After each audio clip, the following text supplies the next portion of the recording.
온갖 음해에 시달렸습니다. 여러분 이거 다 거짓말하는 걸 아시죠? 허풍입니다, 허풍. 누가 나에게 거울을 던질 수 있습니까?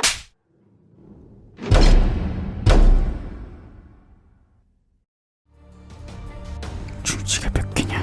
뭐? 뽀줄이 다 닦아줄게. 난 딴지에서 최저가로 팔아.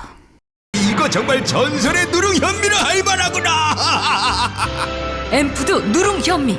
지금 딴지마켓으로 오시면 전설의 누룽 현미를 맛보실 수 있습니다.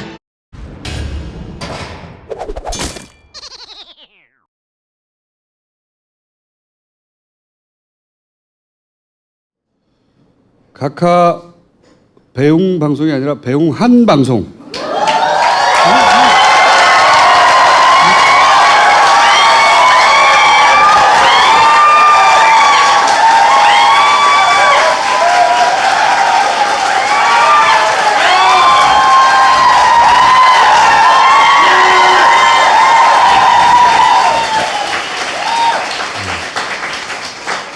고마해. 너무 짠 거 같잖아. 다스베이더 제 15회 시작하겠습니다. 자, 욕쟁이 김영민. 아이고, 반갑습니다. MB가 들어가셨는데 아마도 금명간 구속영장 청구가 되지 않겠어요? 당연히 되겠죠. 예. 예. 주진우는 취재 갔어요. 예.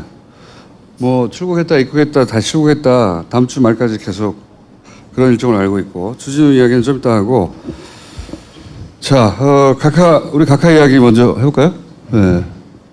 이거 뭐야? 이거 뭐야 이거? 나 처음 보는 건데? 뭐야? 저는 오늘 참담한 심정으로 이 자리에 섰습니다.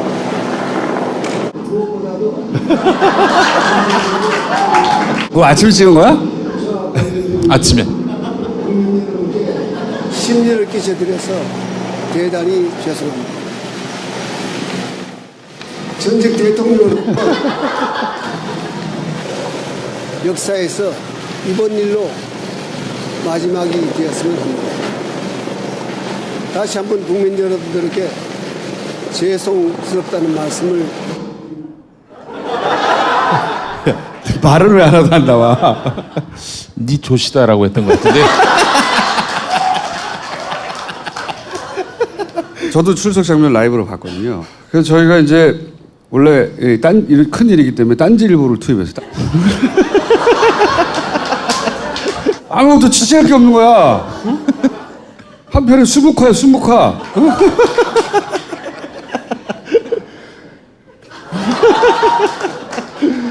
취재할 게 없어, 취재할 게. 아무런 메시지도 없고, 굉장히 비겁한 멘트를 날려갔죠. 할 말은 많은데 하지 않겠다. 할 말이 있으면 해야 하는 거고, 하지 않을 말이면 말도 꺼내지 말아야 되는 거예요. 기본적으로 굉장히 비겁하고 겁이 많고 사람을 못 믿어서 이때까지 살아남은 거거든요. 일을 맡기더라도 다 쪼개 서로 일을 모르게 하나 걸리잖아요? 걔만 보내는 거예요. 나는 몰랐다고 하고 항상 그런 방식으로 일을 처리해왔어요. 네. 근데 이번에는 한꺼번에 다 걸렸기 때문에 방법이 없는 거지. 모두가 다 걸렸으니까 보낼 방법이 없는 거야. 다 돌아섰기 때문에. 그래서 가는 겁니다 지금. 만약에 한 건만 걸렸다, 그럼 이번에 또 빠져나갔을 거예요. 걔한테 모든 걸 다 뒤집어 씌우고 그 주변 정황을 모두 다 조작하고 또는 뭐 증인을 사고 돈을 주고 해서 빠져나갔을 거예요. 예. 네. 그렇게 항상 살아남았기 때문에 그 포토라인에 서서도 기본적으로 자기가 일국의 대통령이었기 때문에 가질 수 있는 뭐 품이나 아니면 뭐 자존심이나 뭐 이런 게 있을 수 있잖아요. 아무것도 없잖아. 아무도 안 보여. 존만이에요.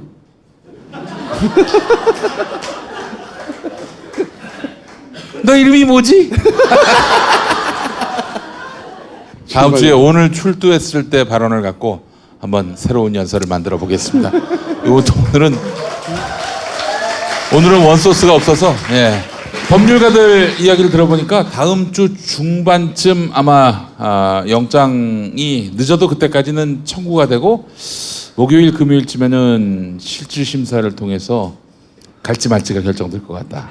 이런 주말쯤에는 뭐 이야기를 떨어지겠죠. 김용민의 정치쇼에서 오늘 다뤘습니다. 예. 그리고 이제 주진우는 삼성 관련 취재를 갔어요. 예. 삼성은 원래 항상 권력 뒤에서 권력을 통해서 뭔가를 움직였는데 이제는 자기들 앞을 가려줄 권력이 없으니까 막 직접 움직여요. 예.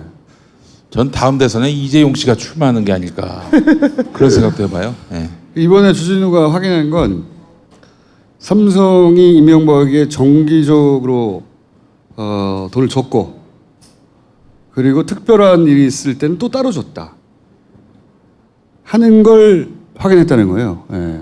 주진우가 싸가지는 없는데 사기는 안 치거든요. 예. 싸가지는 없어요. 그걸 확인한 것이고 아니 그게 사실로 드러나면은 어떻게 돼? 처벌은? 삼성이 줬다는 거지. 줬다는 거예요? 네. 김영란법 위반인가? 여튼 출국 전날 밤에 이제 만났거든요. 만나면서 사실 신세 한탄 했어요, 둘이서. 씨발 인생 족같다고. 이번 주에 이명박 전 대통령이 이제 포토라인을 쓰게 되는데 그 현장에 가시죠? 못 갈 것 같습니다.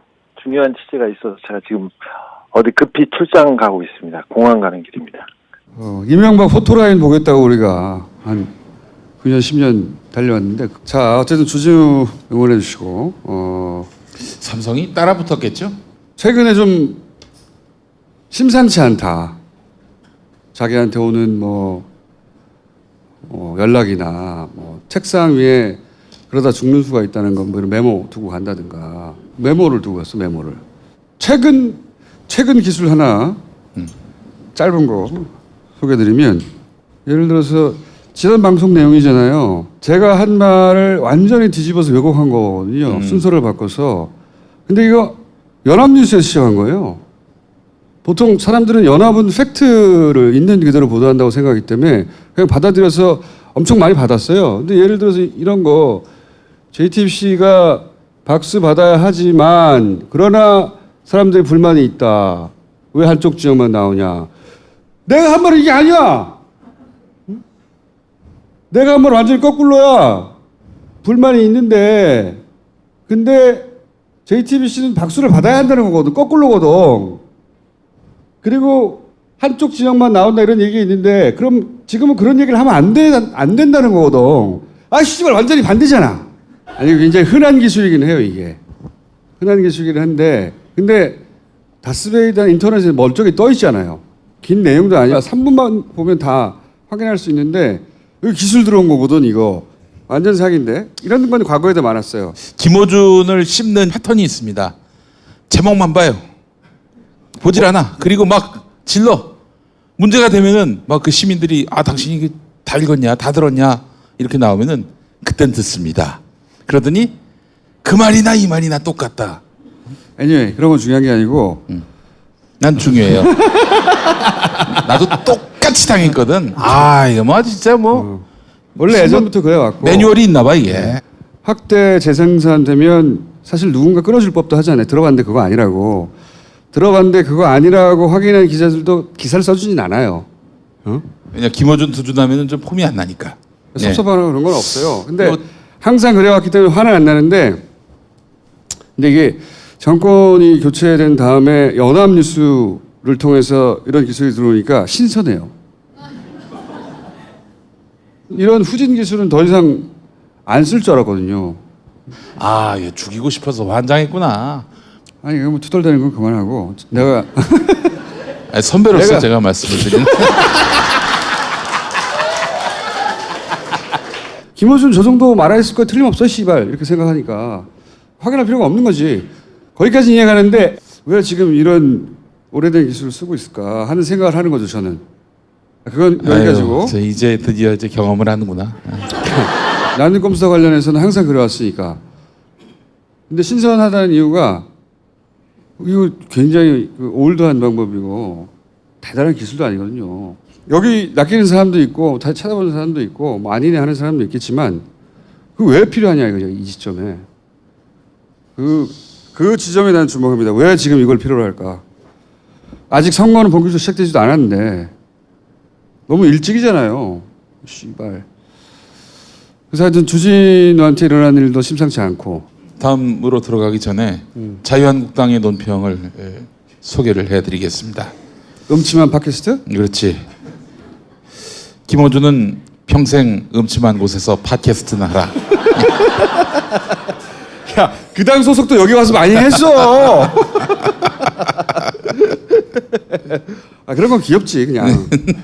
음침한 스튜디오에서 평생 팟캐스트나 하라.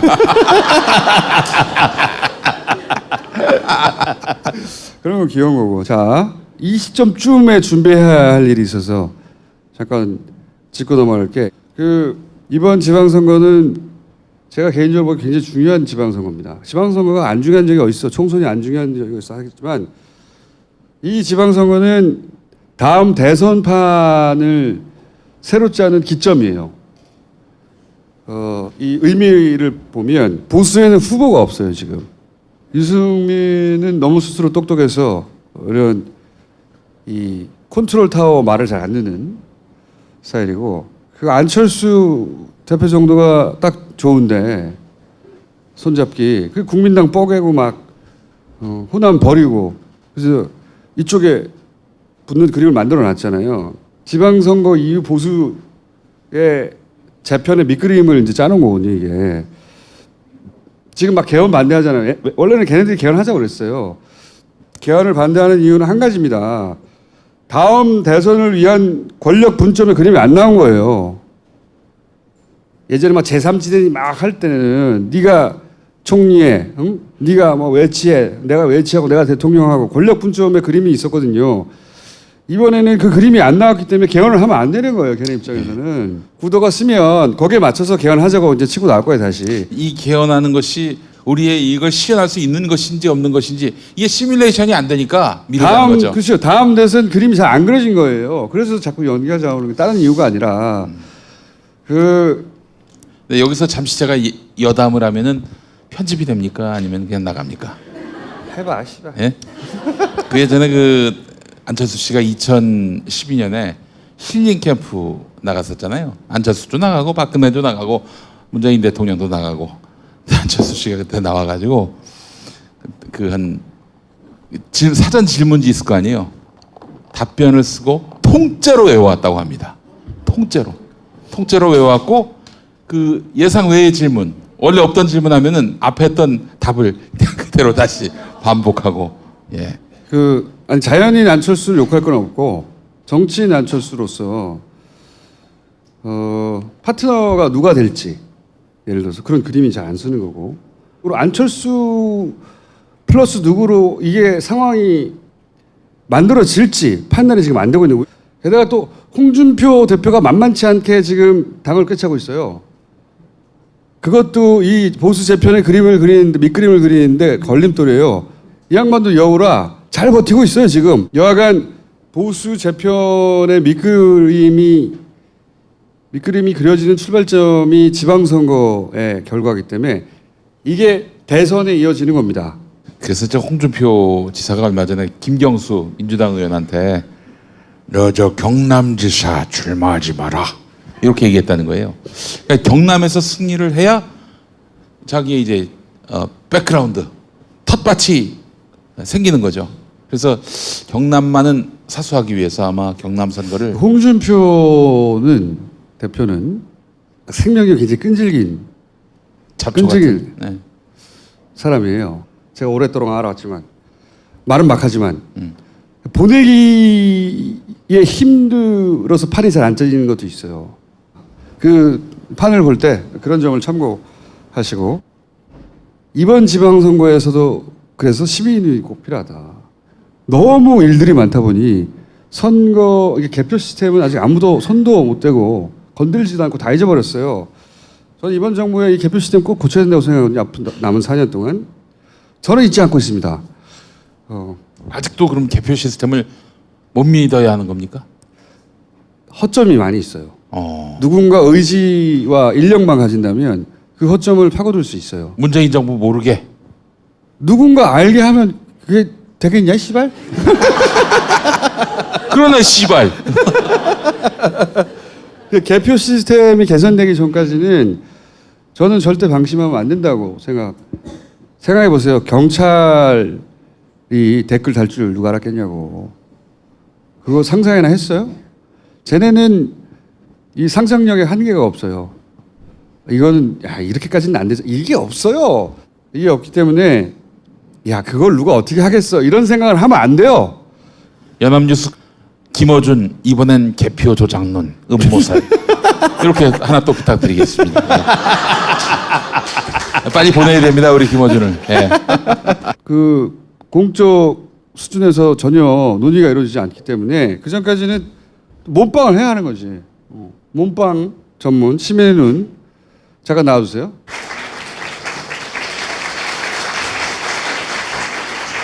아 이렇게 늙었어요. 아, 예. 이렇게 몸빵아니라고 늙었습니다. 저는 MB 내일 들어간다는 거 보고 아 시민의 눈을 불러야 되겠다. 2달 전부터 만나서 계속 이거 준비해야 된다고 해왔어요. 그래서 조용히 준비해 왔고 오늘 좀 알리러 나온 겁니다. 예, 그 시민의 눈 3기죠.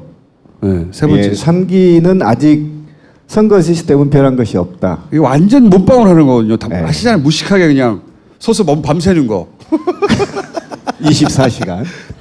5일 동안. 개 무식하게 그냥. 거기 앞에 딱 서 있는 거 아니야 문 앞에. 응? 아마 해방일에 가장 무식한 단체 중에 하나죠. 특별한 기술 필요 없고 가만 서 있는 거거든요. 문 앞에. 아 그런데 말이죠. 그 진짜 위력이 대단합니다. 누가 근처에서 부정할 생각을. 그 문 앞에까지 못 가게 하는 경우도 있어요. 그렇죠. 그러면 그래서- 출입구가 많으니까 그래서 용인의 기흥구 같은 경우에는 건물 외곽 그것도 담장 옆에 거기서 못 들어가게 하니까 담장 너머 그 반대편에서 카메라를 대고 텐트 치고. 예 텐트 치고 예. 막 싸우기도 하고 그래 막 싸우라고 그랬어요. 그래야 아 이제 미친 놈들이 있다 저기. 진짜 미친 짓이라고 난 생각해요. 내가 그 현장을 여러 번 봤기 때문에. 용인 선관위는 춥죠. 매우 굉장히 춥죠. 춥습니다. 산 안에 있어서. 그 용인시청이 산기슭에 있어요. 그러니까 산기슭에 있는 선관위 그 앞에 거기서 이제 건물 옆 건물에 가가지고 했는데 몸싸움하고 멱살 잡고 하던 난리가 났었어요. 거기는 진짜. 이번에는 어떻게 합니까? 다른 적폐들은 하나씩 청산해 가기 시작하는데 선거 시스템이 헌법기관이잖아요. 그래서 금단의 영역처럼 느껴졌어요 지금. 또 거기에는 관료주의가 굉장히 깊게 자리 잡고 있습니다. 그래서 저희가 42,000명이 동원돼서 전국 251개 지역을 전부 다 감시했습니다. 네. 단 한 곳도 빼지 않고 다 감시했죠. 예. 과거에는 몸빵을 했지만 이제는 과학적인 분석을 통해서 사회적 교섭안이 38개로 나왔다는 거죠. 아 그래요? 그래서 이 교섭안을 그제 선관위에 통보했고 앞으로 청와대, 국회, 각 정당에 다 통보해서 이 38개 조항을 반드시 지방선거 전에 어떻게든 예를 들면 해서 중요한 거 해야 한두 개만 알려줘봐요. 예를 들면 투표지 분류기 같은 경우가 이번에 오동작을 거의 대부분을 일으켰죠. 거의 전국에 동시에 다 있었습니다. 아 그래요? 예, 광주 지역은 4시간 동안 투표가 중단됐어요. 선관위가 투표지 분류기를 폐지 못하겠다고 저렇게 고집을 피니 그러면 절차를 바꾸자. 그렇지. 예, 네. 그 얘기를 한번 네. 해주시죠. 원래 선관위의 논리는 사람이 다시 한번 일일이 확인하니까 기계가 오류가 있다 하더라도 사람이 잡는다 이거 아니에요. 그러면 사람이 일일이 확인하고 그런 다음에 기계가 넣어도 선관위 논리대로면 똑같은 시간이잖아요. 정말 그 논리가 맞다면 순서만 바꾸자. 그래도 이 기계를 통해 일어나는 오류들은 다 없어지는 거거든요. 그러면 간단하게 말하면 그런 제안을 한 거죠. 그렇죠. 네, 뭐 그대로 하되 순서만 바꾸자. 선관위에 이때까지 주장했던 논리대로면 못 바꿀 이유가 없어요. 기계를 했다가 사람이 일일이 확인하니 전혀 문제가 없다. 그러면 사람이 일일이 확인하고 일본이 그렇게 하거든요. 기계로 확인하자. 아무 문제가 없어요. 논리적으로는. 그걸 요구했다는 거죠. 그렇죠. 그 요구가 되어 있고 또 이제 거소 투표가 가장 큰 문제입니다. 전국의 거소 투표소 10명 이상 거소 투표가 약 1,100군데 정도가 있거든요. 거소 투표가 뭡니까?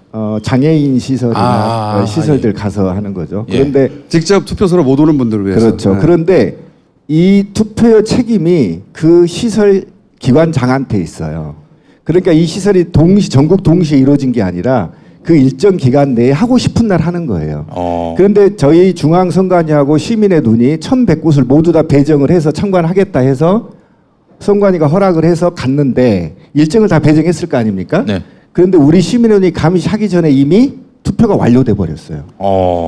그러니까 감시자나 참관인이 없이 거소 투표가 완료돼 버리는 거예요. 자유한국당과 네트워킹이 돼 있는 시설 같은 경우에는 그런 거 많이 많습니다. 했죠, 과거에. 많이 네. 있습니다. 아니 네. 지금도 있었습니다. 그 투표권을 그 원장이 다 일괄 행사해 버린다든가 그런 일이 엄청 많았거든요. 그걸 이제 막아보려고 했는데 지난번에는 그렇게 막아보려고 했더니 이미 다 끝났더라 이거지. 문제가 굉장히 심각했던 것이죠. 안 되네 그거는. 하여튼 그렇게 정리해서 지금 조섭에 들어갔다. 그렇죠. 38개 조항이 개선돼야 중앙선관위 시스템도 신뢰를 얻고. CCTV는 CCTV도 들어가 있습니다. CCTV 예, 들어가 있습니다. 꼭 들어가야 되거든. 그거. 그러니까 이게 무슨 CCTV와 시계. 예, 시계도 들어가 있습니다. 존나 원시적인 시계. 저 초침이 돌아가는. 그렇지. 그런데 그 개선 사항이 저희가 이번에 교섭안에는 이런 게 있어요. 아니야. 초침이 돌아가고 그 밑에 디지털 날짜가 표시돼야 돼. 예, 맞아요. 같이. 반드시 있어야 돼요. 24시간 돌리고 나면 똑같이 돌아가잖아. 응? 이번에는 아예 선관위 구역 내에 지역 선관위 251개 구역 내에 컨테이너 박스나 이런 걸 아예 모델링을 만들어서 거기에 보관을 해서 외부에서나 내부에서나 다 볼 수 있게끔 하는 것이 어떻겠냐라는 제안이 지금 되어 있는. 이제 시민연대는 끝났을 거라고 생각하셨겠지만 아니고 계속 준비해 왔고 지금 나올 타이밍이 돼서 지금 나온 겁니다. 그래서 혹자들이 그 시민의 눈이 그 감시병에 걸린 사람들이 미쳤다 이렇게 얘기를 하는데 음모론에 젖어서. 그렇지 않습니다. 저희는 초중파 운동이고요. 촛불혁명 이후에 국가 시스템에 전체적으로 시민들이 참여하고 감시하는 것이 트렌드더라. 이게 저희가 미쳐서 감시하는 게 아니고 어떻게 5만 미치기도 명이 했지. 예. 미쳐서 감시하겠으면 시스템들이 전부 오픈돼서 시민들이 곳곳에서 참여하는 것은 트렌드이기 때문에 이것이 뭐 특별한 건 아니다. 이제는 계속 자, 그럼 필요한 게 뭐예요 지금? 선거운동 밀착 감시 활동이 이번에 추가된 겁니다. 5월 30일부터 시작됩니다. 이때 여야를 막론하고 후보들 전면 밀착 감시를 선언하는 겁니다. 그래서 저희가 원래 좀 무식하잖아요. 예. 모든 후보를 카메라 들고 쫓아다니는 거야. 예. 24시간 해서 아예 선거운동의 적폐를 시민이 직접 뿌리를 뽑자 이번 참에. 더더욱이 이번에는 사람들 진짜. 허위사실 유포, 국가기밀 누설, 비방, 폭로, 특히 지역감정, 가짜 뉴스. 예, 가짜뉴스 이것 모조리 촬영해서 경찰과 중앙선관위와 경찰 다 연계해서 그냥 토스 그 즉시 고발 조치해서 즉시 수사를 단행해서 처벌할 수 있는 제도를 만들어라 이렇게 교섭안이 들어가 있거든요. 시계 꼭 예. 들어가야 돼. 시계. 시계는 이번에 꼭 들어갈 겁니다. 꼭 걱정 들어가야죠, 마십시오. 시계. 예. 그래서 그동안에 저희가 일상적인 자원봉사 활동을 했어요. 중앙에 상근자 한 명도 없었고요. 비용도 제로였는데 모금으로 시작했거든요. 너무 불안해. 그래서 자, 땡큐 먼저 하고. 전국적으로 가겠습니다.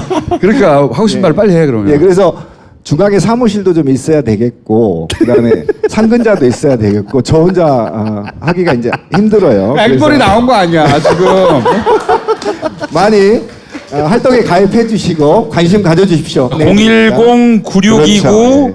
2500번이고요. 전화번호만 기억하시면 됩니다. 그래? 전화번호만. 010-9629-2500 알겠습니다. 문자 주십시오. 010-9629 2500번. 예. 010-9629 2500번. 아니 근데 이 모두가 거의라고 하죠. 거의 모두가 잊고 있었는데 이 시민의 조직은 계속 조직을 다져왔어요. 다 잊고 있을 때 다시 등장한 겁니다. 우리 이렇게 요만큼 준비되어 있으니까 도와달라고. 이 시민의 눈 도와줘야 돼요. 누구나 할 수 있습니다. 누구나 할 수 있고 밤잠 없으면 됩니다. 근데 선거 시스템은 굉장히 단순하고 투명해야 됩니다. 그렇지. 이 시스템이 후진적이라면 선진적 시스템을 도입하는 게 맞거든요. 가장 그래서 원시적으로 그렇죠. 누구나 집계를 해야 보면 된다. 그렇구나라고 인식해야 되는데 독일처럼 해야 돼. 예. 지금 굉장히 대부분의 유럽 국가처럼 해요. 투표하고 거기 까고 사람이 세고 그게 기술이 없어서 그렇게 하는 게 아니에요. 그게 가장 간단한 거예요. 왜 그걸 안 했냐고 그렇게. 지금 그렇게 안 돌아가고 있으니 일단 그 전까지는 몸빵하는 겁니다. 몸빵하는 것이고 이분들을 꼭 도와줘야 된다. 자, 끝. 그러니까 우리가 다 잊고 있을 때 읽고 계속 하고 있었던 거예요. 예. 근데 제가 사실 지난 대선 때 이렇게 지키시는 분들 만나뵀는데 밤 12시에 갔는데 여성 두 분이 거기서 지키고 계시는 거예요. 오히려 여성들이 더 많아요. 네, 항상 남자 쓸모없다 생각하는 게. 최강의 전투력은 50대 중반의 여성들이야. 아무도 이길 수가 없어. 시민의 눈 관계자분들께 욕설 강의를 좀 한번 해볼까.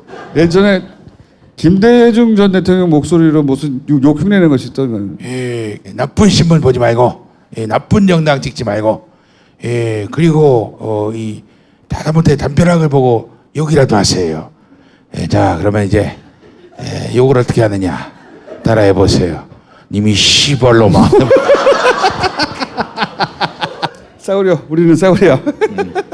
자, 많이 좀 참여해 주시고 특히 남성분들이 남성분들이 이 조직은 그냥 누가 큰 돈을 쾌척해서 운영되는 게 아니고 그냥 자기들 힘으로 여기까지 온 거예요. 몇만 명씩 모여 있거든요. 자기 일상 하다가 선거 됐다가 지금 막 모여서 이거 하고 다시 돌아가고 그런 거예요. 도와줘야 됩니다. 자. 1800-9222 정직한 가격에 착한 콜 꽃배달 서비스. 구매 금액의 5%는 어려운 이웃에게 기부됩니다. 1800-9222 착한 콜. 마카 이제 국내에서도 100%로 드실 수 있습니다. 딴지마켓에서 파는 마구마카 남녀노소 모두에게 줬어. PPL 시간이 돌아왔습니다, 여러분. 자, 첫 번째 광고는 엠푸드의 누룽현미. 초등 딸내미가 있는 사장님이 더 잘 먹고 잘 살기 위해 개발한 누룽현미. 네, 여러분 현미 좋은 거 다 아시죠? 당뇨 환자들에게 쌀밥보다는 현미밥이 좋은 이유 잘 아실 겁니다. 영양 만점이기 때문인데요. 자, 맨날 먹는 그 밥이 개밥은 아닌데 자식 잘 먹고 잘 살게 하기 위해 허겁지겁 밥을 먹게 됩니다. 자, 누룽현미 맛이 나는 고소한 누룽현미를 직접 먹어봐야 그 맛을 압니다. 자, 여러분 누룽현미 맛. 우리 육식을 좋아하는 김어준 총수조차도 밥을 안 먹어요. 보니까 같이 밥을 먹어봤는데 이 양반 고기만 먹습니다. 고기만 먹어요. 그래서 어느 날 가보면은 고기만 없고, 고기만 없는 탕수육, 여러분, 소스만 있는 거예요. 소스만. 자, 밥은 절대 안 먹습니다. 자, 육식을 좋아하는 김어준 총수도 유일하게 먹는 곡기는 바로 누룽현미밥입니다. 자, 야근 약사에게 누룽현미는 딴지마켓에서 여러분 누룽현미 많이 사랑해 주시기 바랍니다. 자, 새시대 필수품 케어된 이거 사용해 보신 분 계십니까? 이를 안 닦는 제 아들이 이를 닦기 시작했습니다. 이 닦기 싫으면은 이거 리체의 케어된 4D 전동 칫솔을 강력하게 권합니다. 일상생활에서 바쁘면 치아 관리가 힘들지요. 치과 갈 일이 있더라도 미루고 못 가게 되는 현실, 또 가면 욕먹을까봐, 비난 들을까봐 치과에 못 가는 분들이 많이 계십니다. 평소에 치아 관리 잘하면 그런 걱정 왜 합니까? 케어되는 세상에 없던 기술로 만들어진 전자동 칫솔입니다. 회전과 좌우 운동을 동시에 하는 칫솔모, 치아에 닿는 순간 칫솔모의 회전력에 의해서 자동으로 깊숙한 곳까지 들어갑니다. 치아와 치근 부위에 칫솔모가 닿아서 플러그를 세정해주고 잇몸 마사지까지 해줍니다. 또한 기존 칫솔로는 놓치기 쉬운 치아 사이의 이물질을 쉽게 제거하고 사랑니의 끝부분까지 깔끔하게 세정해줍니다. 자, 어르신부터 어린이까지 남녀노소 누구나 사용이 가능합니다. 세상에 없던 기술, 시대를 앞선 칫솔. 네, 리체의 케어된 4D 전동 칫솔 많은 사랑 부탁드립니다.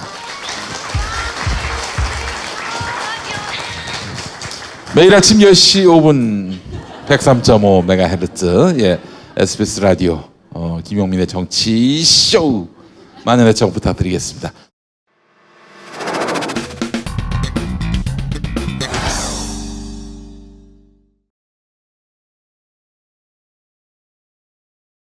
오늘 메인 게스트는 포스코의 내부 고발자 PD 수첩에 나오셨던 분이죠. 잠깐 나오셨던 분이죠. 예. 블랙하우스에서도 나오셨던 정민우 씨를 모시겠습니다.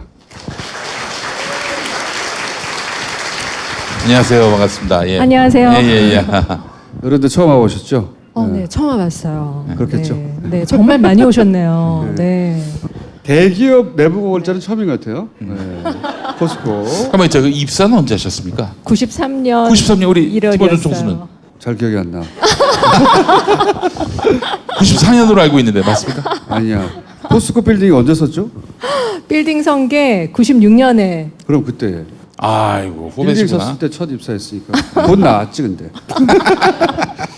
오늘 모신 이유가 이제 각하가 들어갔는데 그건 용돈에 불과하고 진짜 공과금 자꾸 말씀드리지만 그 양반 입장에서 공과금 수준이에요. 그 수도 요금 수준에. 100억. 그렇지 100억 공과금이에요. 진짜 드신 거는 아직 털급도 나오지 않았다. 근데 그렇게 해먹은 유형 중에 자원외고 유형 들어봤죠? 또 금융기관을 통해서 우리가 왜 농협 이거 프로토타입이다. 다른 금융기관을 통해서 털어먹었다. 이제 곧 나올 겁니다. 그리고 국내 기업하고 이렇게 거래하는 과정에서 이권을 혹은 돈을 해외에서 받아먹은 거 이런 거 있어요. 그 중에서 기업을 털어먹은 가장 대표적인 케이스가 포스코입니다. 이게 포스코 케이스를 이해하고 연구하면 아 이렇게 해먹었구나. 다른 데서도 이렇게 해먹었겠구나. 그런 유형들을 이해할 수 있다. 근데 그 중에서 가장 생생한 한 건을 PD수첩에서도 했고 그리고 블랙하우스에도 했고 저희도 지난주에 잠깐 다뤘죠. 네. 그 사건을 누구보다 잘 파악하고 있는 내부자시고 그리고 그 외에 다른 건들은 없는가 그리고 그 돈은 어디 갔는가 도대체 그 얘기를 이제 하러 아직 한 번도 공개되지 않은 이야기죠. 그 어디 갔는가 하는 거는 본격적으로 공개되지는 않았어요. 네. 재밌네요. 마적대와 포스코. 마적대. 이게 포스코 계열사 사장이 나중에 이 이명박이 해먹을 보고 마적대가 해먹었다고 다 덜어먹었다 그렇게 표현했었거든요. 네. 마적대가 와서 다 해먹. 말로 표현할 수가 없다고 도대체 어떻게 이거? 그 마가 마적대. 할 때 마인가요? 마적대. 감사합니다. 이거 웃어주셔서. 저희는 절대 안 웃어줘가지고. 아니 생각보다 싱크로율이 정말 좋으세요. 자, 포스코는 우리가 저수지했는데. 아, 네, 제가 늘 말씀드리는 요지예요. 다스는 이명박이 자기 회사를 자기 회사라고 하지 않으면서 대통령의 자리에서 자기 배를 불린 케이스죠. 쉽게 얘기하면. 그렇다면 포스코는 어떤 케이스냐면 자기와 전혀 상관없는 국민 기업이고 출발은 민족 기업이죠. 공기업인 걸로 아는 분들이 많습니다. 문의는 민영 기업이고 실질적인 지배 구조, 기업이 생산하는 제품의 성격 모두가 공기업이에요. 네, 그리고 멤버들 역시 거의 공무원과 비슷한 순한 토끼들이시고요. 아마 제가 포스코 50년 역사에서 최초로 나온 내부 고발자일 겁니다. 네. 그럴 겁니다. 한마디로 크레물린이군요. 크레물린 같은 조직이라고 볼 수도 있는데요. 네. 박태준이라는 분을 아시죠? 예. 그분에 대해서 옛 사위가 미안하다. 고승덕 씨. 그렇죠. 자식이 많다 보면 이상한 애들도 나오게 됩니다. 옛 사위. 네. 제가 얘기해 볼게요. 제가 포스코를 잠깐 몸담았던 사람으로서 저하고 참 안 맞았는데 나중에 월급 많이 준다고 그래서 갔어요 그때. 포스코는 자부심이 굉장한 자기 자부심. 우리는 국가의 중추야. 이런 자부심이 그때 당시 똘똘 뭉쳐 있던 것이었거든요. 우리는 전 세계 최고야 이런 거. 아무도 우리를 못 이겨. 이런 자신감과 실제 그런 실력도 있었고 돈도 많았죠. 그런 자부심이나 혹은 그렇게 쌓아온 실적을 한 방에 다 보낸 거죠 지금, 그죠? 한 방에 보냈죠. 한 방에 보냈어요. 그 MB. 다 털어먹었어. MB가 다 털어먹었어. 마적대처럼. 마적대라는 표현은 포스코 계열사 사장이 한 거예요. MB가 마적대처럼 다 털어먹었다고. 그분이 굉장히 문학적인 표현을 잘하시는 분이신데요. 너무 적절하게 표현하셨어요. 마적대라는 게 한번 훑고 지나가면 그 마을에 남는 게 없다고 하잖아요. 훑고 지나가고 불도 지르고 갔다라고 표현을 하셨어요. 그분이. 아무것도 남은 게 없다. 똥도 싸고 간 것 같은데요? 불도 지르고. 죄송합니다. 예. 아니 그 마적대 M을 위시한 그 두목이 와서 불을 다 지르고 간 덕분에 저는 솔직히 제 개인적으로 말씀드리면 포스코라는 틀 안에서 화초처럼 저희 편안하게 잘 살 줄 알았어요. 그리고 어떤 아까 이제 우리 총수님께서 그 말씀하셨는데요. 그게 사실이에요. 그 뭐라고 해야 되지? 우리는 포스코 그 멤버들은 그런 게 있었어요. 우리는 이제 그 대한민국 산업의 중심이고 산업에 그렇게 교육하고 들어갔고 들어가는 순간부터 이제 교육이 막 쏟아져요. 그래서 저는 좀 그런 교육에서는 발이 떨어져 있는 약간의 그런 면에서는 아웃사이더였는데 그래도 저 같은 아웃사이더도 어떤 생각을 갖고 있었냐면 우리는 정말 많은 돈이 있기 때문에 우리가 제대로 된 경영자만 만나면 좀 어마어마한 기업이 될 수 있다, 성장할 수 있다라는 그런 자신감이 있었어요. 근데 정준양 말년이 되니까 회사에 돈이 없대요. 정준양이 누군지 간단하게 브리핑해 드릴게요. 정준양은 포스코 박태준 회장부터 쭉 이어져 온 회장 중에 가장 양아치스러운 사람입니다. 한마디로 그 혀를 낼링거리는 모습을 보면 M하고 비슷해요. 이렇게. 네. 그래서 저희 포스코 정말 그 말씀을 하셨어요. 언제 포토타임을 잡아야 될지 모르겠다. 맨날 혀를 낼름거리고 있어가지고 그 정도로 천박스러운 그런 사람이었는데 그런 사람이 이제 M에게 초이스를 받죠. M은 포스코를 너무 잘 알았어요. 많이 아시는 것처럼 그 M의 그 재산의 시작이 되는 도곡동 땅을 포스코에서 사주죠. 아, 그렇죠. 예. 포스코 김만재 회장 때 M이 직접 와서 부탁한다라고 그 국정감사 문서에 다 나오죠. 이건 제가 드리는 얘기가 아니라 국정감사 문서에 나오는 얘기들입니다. 그랬던 포스코 M은 또 포항 출신이잖아요. 자기 고향에 있는 기업이고 어릴 때부터 내 고향은 오사카다. 저 오사카 상이시죠. 어떻게 그게 오사카 상이 우리 대통령이 됐는지도 참 의아스러운 일이지만 그분이 아마 그분 입장에서 모든 걸 보면은 일은 명쾌한 것 같아요. 포스코가 어떤 데인지 너무 잘 알고 저 안에 돈이 많이 있다는 것도 너무 잘 알고 그리고 그분은 돈을 너무너무 좋아하는 사람이잖아요. 저 돈을 내가 마음대로 쓰려면 회장만 내가 알아서 초이스해서 넣으면 모든 게 끝나는 거예요. 근데 그때 또 박태준이라는 분은 그 창업자예요. 포스코의 창업자.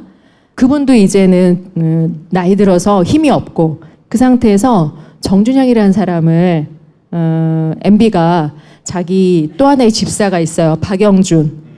그저께 소환되셨죠? 예, 지식경제부 차관 지냈고 이상득의 15년 보좌관 지낸. 박영준 그분을 그런 식으로 소환하면 안 돼요. 그분은 정말 제대로 들어가셔야 될 분이고요. 오늘 우리 M께서 소환되셨잖아요. 저는 정말 개인적으로 너무 기쁜 게 그분이 슬기로운 감방 생활을 죽을 때까지 하셨으면 좋겠다라고 생각해요. 왜 제가 이런 생각을 하는지는 오늘 이제 설명드리는 한 케이스만 보셔도 이거는 한 케이스거든요. 이런 케이스가 포스코 안에 수십 개가 있습니다.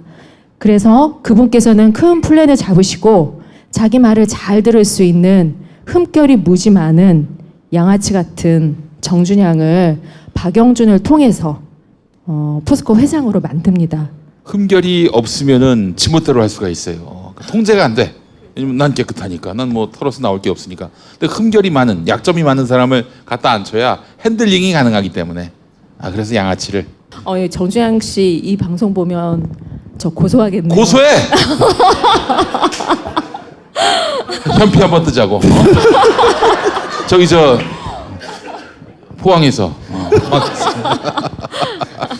자, 네. 돈을 다 빼먹었다. 네네네. 자, 요 사건을 간단하게 설명해 주죠. 3조라는 건데 MB가 2008년 2월에 대통이 됩니다. 그때부터 포스코는 희한하게 대우 계열사들을 계속 매입하는 걸 진행해요.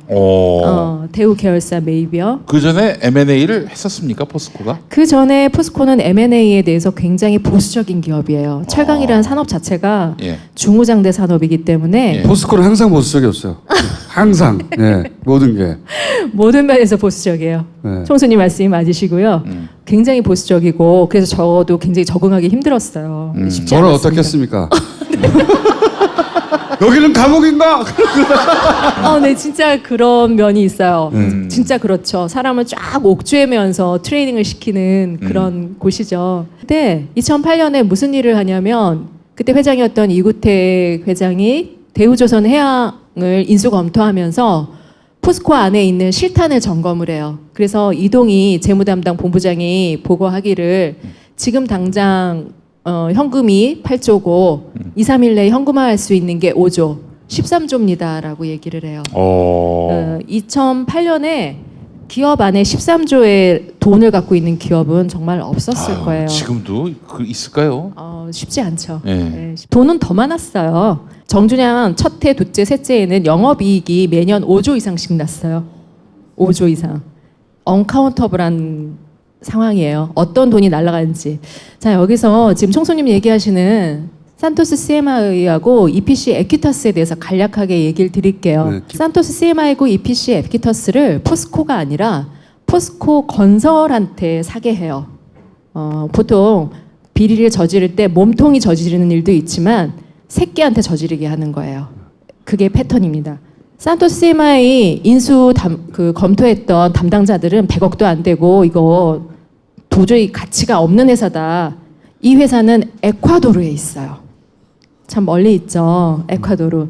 이거를 인수하면 안 된다라고 포스코 건설 이사회에 보고하고 첫 번째는 부결됐어요. 근데 다음에 위에서 떨어지는 거예요. 800억의 인수에. 금액이 떨어지고 그런 오더가 오면 밑에 사람들은 더 이상 토를 달지 않아요. 진행합니다. 그래서 포스코 건설 혼자 들어가지 않아요. 포스코 엔지니어링이라고 대우 엔지니어링을 인수한 게 있어요. 이 둘이 산토스를 산다라고 했는데 이사회에는 그것만 올렸는데 결과적으로 보니까 800억에 산다고 했는데 산토스에는 250억. EPC라는 회사를 이사회 보고도 안 했던 회사를 550억에 샀어요. 사실은 EPC를 산다고 했었어야 되는 거지. 그러죠. 실제로는. 그러죠. 네. EPC가 왜 중요하냐? 자, 산토스라는 회사가 있고 EPC는 옆에 붙어 있는 완벽한 페이퍼 컴퍼니예요. 산토스는 에콰도르 회사고 EPC는 영국 법인입니다. 근데 이 사는 과정에 굉장한 일이 생기죠. 살 때 무슨 일이 생기냐면은 800억에 사잖아요, 둘을. 300억을 수수료로 EPC에 쏘아요. 보통 이런 기업 거래에는 수수료가 있어요. 근데 에버리지 5%고 많아야 8%예요. 근데 800억에 300억이 수수료면 이게 몇 프로입니까? 그런 경우가 더 가깝죠. 있습니까? 그렇죠. 이거는 있을 수가 없지. 있을 수 없는 일이죠. 절대로. 아니 무슨 저기 수입 인지 가격이 뭐 이게 몸통의 가격보다 수수료가 300억이면 산토스 CMI 가격보다 비싼 거야. 산토스 CMI가 250억이었으니까. 그렇죠. 말도 안 되는 거죠. 이건 뭐냐면은 그 EPC가 굉장히 중요한 구매 대상이고 또 하나 수수료를 주는 게 굉장히 중요한 일인 거예요. 근데 이 수수료가 EPC에 보내니까 당연히 영국으로 가는 줄 알았더니 이 돈이 스위스로 흘렀다는 거죠. 아이고 뭐 대략 그림이 다 보입니다. 저처럼 아무것도 모르는 사람도 딱 여기서 그림이 보이네요. 각이 나오시죠? 예? 네, 각이 나오죠. 각이. 예, 각이 나옵니다. 네. 이걸 실행하고 난 지사장이 너무 겁이 난 거예요. 이 사람은 원래 포스코 출신이 아니고 다른 회사 건설에서 잔뼈가 굵은 사람인데 현대건설. 그런 데서도 현대건설. 네네네. 근데 거기서도 이런 회계망측한 일은 해본 적이 없는 거예요. 그러니까 이 사람이 빨리 나를 본국으로 불러달라고 하고 본국에 오자마자 난 빨리 집에 가겠다라고 해요. 이렇게 조바심 내고 집에 간 분이 있어요. 근데 이분을 이런 매매를 했잖아요. 근데 전무에서 부사장으로 승진을 시켜요. 그 다음에 EPC에 2년간 토탈 들어가는 게 이제 증자 등등을 해서 600억이 들어가고요. 매각 직전에 아주 재미있는 일이 생깁니다. 800억, 대략 780억 정도를 증자를 해요. 매각 직전에. 2달 전에 증자를 하고 그리고 매각을 합니다. 산토스는 68억 원에 만든 지 8개월 된 80만 원의 자본금을 갖고 있는 IAA라는 에콰도르 회사한테 판매를 하고 EPC는 땡원에 처리를 해요. 근데 이 EPC를 확인해 봤더니 네네. 직원이 한 명도 없어요. 네네. 네. 지금 550억에 산 회사잖아요. 그렇죠. 네. 근데 직원이 한 명도 없어. 직원이 한 명도 없고 영국에 있는 주소에 갔더니 사무실도 없어요. 주소만 렌탈해서 빌려주는 그런 형태로 있는 완벽한 페이퍼 컴퍼니인데 재미있는 것은 거기에 2년간 600억, 팔기 전에 800억을 투자한 거예요. 네네네. 그러면은 총 얼마를 투자를 했고 나중에 받은 건 팔아서 받은 건 얼마나 됩니까? 네. 간단하게. 네, 토털리 들어간 건 산토스와 EPC에 재무제표상에 드러난 돈만 1,800억 원이 들어가요. 1,800억. 네. 예. 그리고 처리한 가격은 68억 원. 1,700억 원 이상이 손실이 나는 거예요. 아니, 사라진 거야. 예? 사라진 거라고. 사라진 거지, 사라진 거. 네. 손실을 본 게 아니라 사라진 거지. 그렇죠. 누군가가 잘 드셨겠죠. MB라고 생각하면 안 됩니까?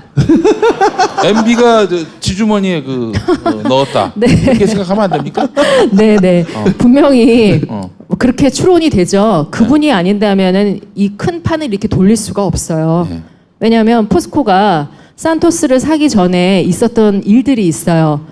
MB맨인 최슈중이 에콰도르에 떠서 그게 2009년 6월쯤 됐을 거예요. 그 잠시 최시중 성대모사를. 예, 안녕하십니까. 예, 방송통신위원장 최시중입니다. 예, 엄마 이 씨발. 네네. 최시중 목소리를 몰라서 그런데 정말 똑같습니다. 제가 하면서도 정말 이건 진짜 싱크로율 100%다. 이렇게 생각을 했습니다. 예. SD가 또 3개월 후에 에콰도르를 방문해요. 그들이 말하는 건 그거였습니다. 그때 천안함 폭침이 일어나요. 천안함이 북한 소행이라는 에콰도르가 좌파 정권이니까 좌파 정권의 그 지지를 얻어야 한다라는 게 그들이 거는 명분이었어요. 그들이 뭐 그렇게 국가를 생각하는 분들이 아니잖아요. 그러니까 에콰도르로부터 천안함은 북한 소행이다라는 멘트를 따내기 위해 이상덕 씨가 한 거예요? 네네. 그렇게 내세웠다고 말이 되냐? 그게 말이 된다고 생각해? 에콰도르가 천안함이 북한 소행이라고 말하는 게 무슨 영향이 있다고 명분을 그렇게 내세웠어요. 그렇죠. 황당무계한데 그렇게 명분을 내세워서 에콰도르에 가서 에콰도르에 우리가 투자해야 된다고. 네네네. 예. 그렇게 저도 말이 안 되는 소리, 저도 말이 안 되는 소리. 정말 이거는 뉴스타파에서 그렇게 얘기를 했었는데 그거는 지금 총수님 말씀하신 대로 말도 안 되는 얘기예요. 네. 에콰도르가 선언을 해준다고 해서 그게 무슨 세계 지형에 도움이 될 것이며 말이 안 되죠. 이유를 그렇게 대고 에콰도르 가서 그렇죠. 저걸 사야 된다 그런 거예요. 네, 그렇게 얘기하고 3개월 후에 2009년 9월에 에콰도르 대통령이 한국으로 답방을 옵니다. 답방을 와서 한국 기업이 산토스를 사달라고 그래요. 얘기가 된 거지. 가서 이거를 사달라고 우리한테 요청해라 라고 얘기가 된 거고. 그래서 이제 2011년부터 저 프로세스가 이어졌던 거군요. 그 전에 네네. 이제 에콰도르 대통령이 한국에 와서 이제 그 전에 이상덕 최수중이 가가지고 왜 갔냐? 천안함 지지를 얻기 위해서. 네. 이 개구나 씨발.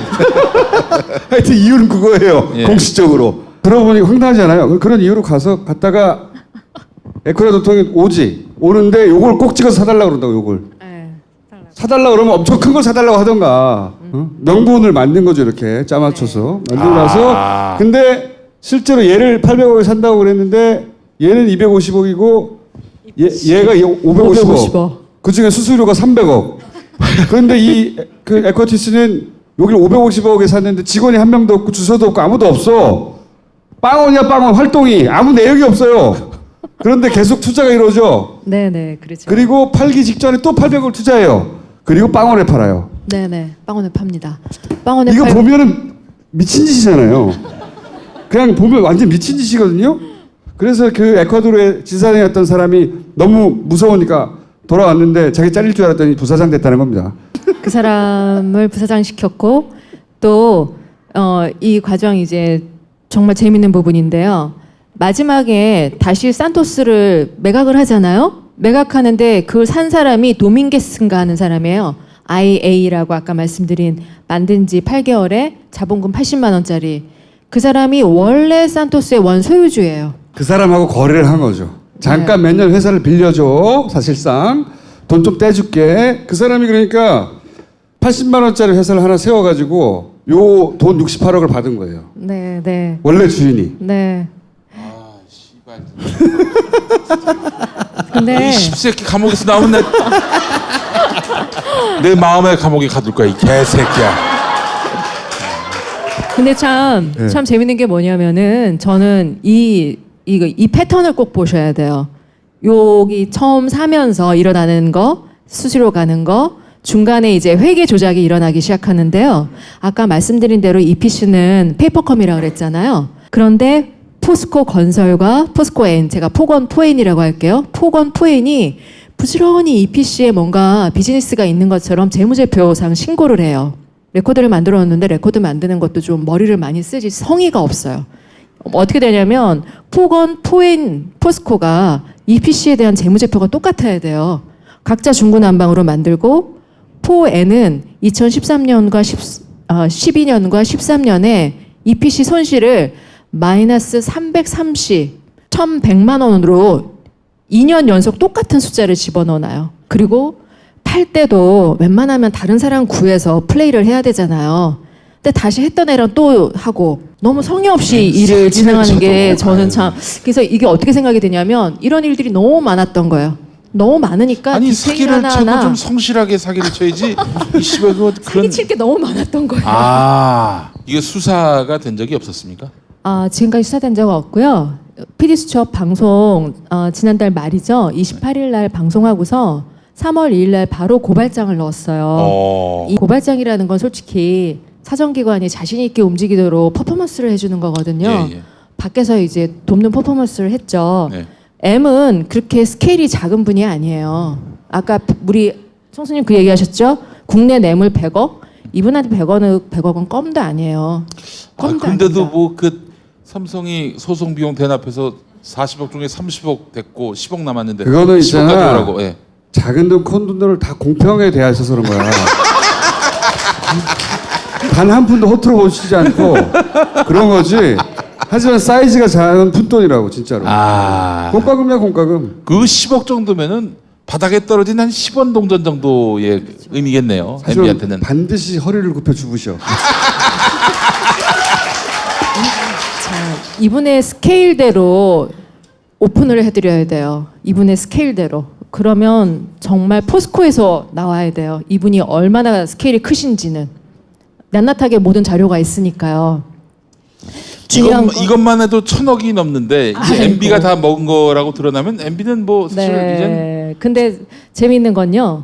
산토스에 나온 금액 요거지만 포스코 건설에서 산토스에 계속 운영 자금이라는 걸 보내줬어요. 아하, 예. 그게 솔직히 최소 1,000억대예요. 최소 1,000억이고. 또 더블. 그렇죠. 내부자는 3,000억이라는 얘기를 하기도 해요. 그거는 낱낱하게 확인을 해봐야 되는 거니까 산토스, 에콰도르의 본사를 가지고만 그 정도고요. 더 중요한 거는 에미 산토스와 EPC를 왜 들여다봤을까요? 얘네들의 네트워크가 필요한 거예요. 산토스는 에콰도르에 본사가 있지만 중남미에 지사가 쫙 뻗어 있는 곳이에요. 예. 거기서 더 큰 일들이 진행이 됩니다. 그거는 지금 브라질 사정당국이 3말 4초에 오픈하실 거예요. 저는 3말 4초. 예. 요 말씀 뭐냐면 중남미 전체에 지사가 있대요. 여러 군데서 해먹을 수 있는 거예요. 여러 군데서 여기를 아. 베이스로. 네. 아니 근데 뭐 지금까지 우리가 쭉 자원 외교 관련한 비리 의혹 살펴봤는데 이게 다 MB 머리에서 나온 것일까? 물론 MB가 주축이 돼서 이루어진 저겠지만은 선수들이 붙었지 다들. 선수 당연히. 대표적인 선수가 누구라고 보세요? 그게 무슨 상관이야? MB면 천 놈 되지. 네, 안녕하십니까? 새끼들은 다 딸려 들어가야 돼 있어. 이상주 이지영일까? 걔네들 그러니까 이 MB 비즈니스는 네. 격벽처럼 이루어져 있어요. 격벽처럼.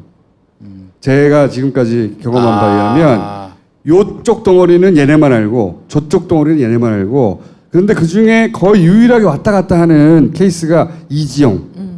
해외에서 돈을 모아야 될 거 아니에요. 어딘가로. 그렇죠. 그렇죠. 그리고 삼성과의 거래는 저는 이상주 사회를 의심합니다. 그렇게 최종 수금단에 있는 아이들 이 따로 있고 나머지는 각각 빨대를 대가서 쭉쭉쭉 빨아대는 거예요. 근데 그 각각은 옆에서 무슨 일을 하는지 몰라. 제가 여태까지 알기로는. 이지영을 반드시 잡아서 어떻게 하려고? 족칠 거야 이 새끼야.